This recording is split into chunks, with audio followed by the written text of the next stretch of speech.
Good morning students. आज हम 8वीं क्लास में भारत की खोज में पहले 3 प्रश्न हमने कर लिए हैं। चौथा प्रश्न आज करते हैं। चौथा प्रश्न क्या है? लेखक भारतीय संघर्ष में नेतृत्व के लिए किस वर्ग की ओर देखता था और क्यों? लेखक भारतीय संघर्ष में भारतीयों का जो संघर्ष था उसके नेतृत्व के लिए किस वर्ग की ओर देखता था और क्यों?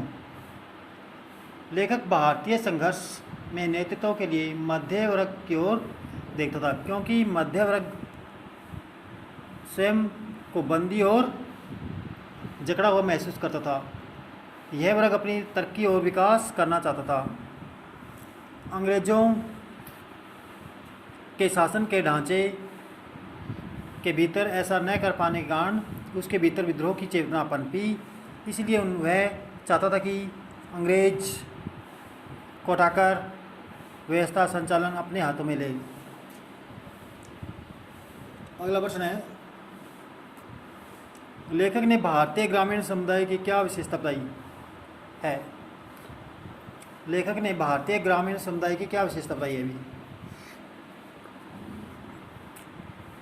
लेखक ने भारतीय ग्रामीण समुदाय की विशेषता बताते हुए कहा है कि उसे भारतीय ग्रामीण जनता में कुछ ऐसा महसूस हुआ जिसे परिभाषित करना कठिन था।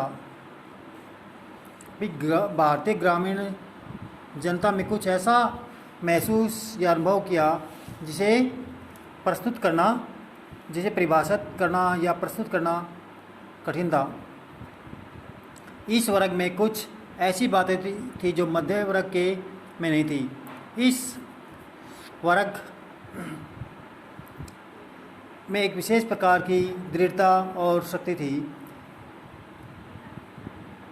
200 वर्षों तक अत्याचार झेलने के बावजूद इस वर्ग में कुछ ऐसा बचा हुआ था जो सार्थक था।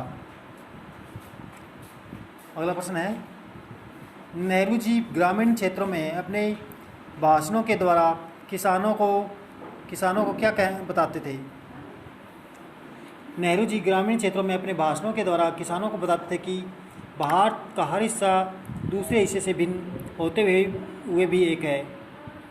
वे अपनी यात्राओं के बारे में बताते और उनकी समस्याओं का निवारण करने की कोशिश करते थे। वे उन्हें भारत को अखंड मानकर सोचने की सलाह देते थे। विराट विषयों के बारे में भी सोचने को प्रेरित करते थे। Thanks for listening, have a good day.